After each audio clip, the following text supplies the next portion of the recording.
सभी को नमस्कार। मैं मृणाली पटेल आपके साथ। आज मैं आपको कोई भी व्यक्ति का बाहरी देखाव से किसी का मूल्यांकन नहीं हो सकता है, इसके बारे में एक प्रसंग के साथ हम आगे जाएंगे।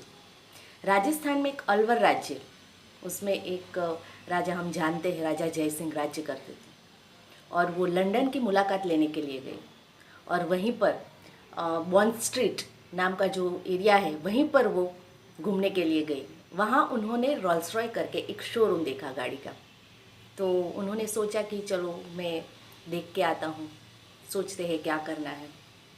फिर एंटर होते ही सेल्समैन ने उनका इंसल्ट किया, एक इंडियन है वैसा समझकर इंसल्ट किया। राजा जय सिंह को बुरा लगा।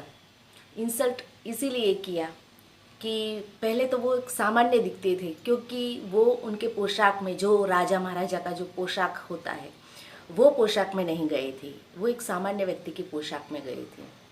तो वो सेल्समैन को लगा कि एक सामान्य व्यक्ति है, वो वैसे भी वो इंडियन है, तो वो समझकर इंसल्ट किया। बहुत बुरा लगा राजा को। वो वापस होटल पे आए। फिर वहीं से उन्होंने फ़ोन किया रोल्स रॉय कंपनी को कि मुझे 6 गाड़ियाँ चाहिए। वो शोरूम में जितनी भी गाड़ियाँ थी, 6 गाड़ियाँ थी, वो 6 गाड़ियाँ उन्होंने मंगवा ली और पेमेंट भी उसी ही टाइम पर कर दिया उन्होंने। फिर राजस्थान आए और राजस्थान में अलवर राज्य में वहीं पर उन्होंने नगर पालिका को बोला कि ये जो रोल्स रॉय कंपनी की ये कार है वो हम कचरा भरने के लिए, सफाई काम करने के, सफाई काम के बाद वो कचरा होता है वो उठाने के लिए हम इसका यूज़ करेंगे। फिर ये बात तो पूरे वर्ल्ड में फैल गई कि ये रोल्स रॉय कंपनी की जो गाड़ियाँ है वो कचरा भरने के लिए यूज़ होती है। फिर कंपनी में बहुत घाटा आया क्योंकि ज़्यादातर लोग खरीदते नहीं थे। फिर उन्होंने तपास की कि ये हमारा घाटा क्यों हो रहा है, सेल क्यों नहीं हो रही है कार। फिर देखा तो समझ में आया कि ये राजस्थान में, ये जो अलवर राज्य है उसमें ये गाड़ियाँ कचरा भरने के लिए यूज़ होती हैं।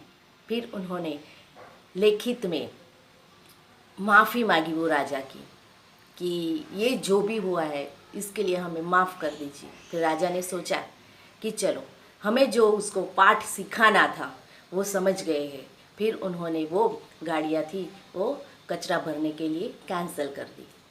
तो बस इसी तरह जो बाहरी देखाव से उन्होंने जो सोचा कि एक सामान्य व्यक्ति है, इंडियन है, तो व्यक्ति को ऐसे नहीं परखा जाता। बाहरी देखाव से कोई भी व्यक्ति परखा नहीं जाता है। तो बस हम कोई व्यक्ति को हम सामान्य मानते हैं, लेकिन कई बार असामान्य उसका रिजल्ट हमें भुगतना पड़ता है। इसके साथ थैंक यू सो मच।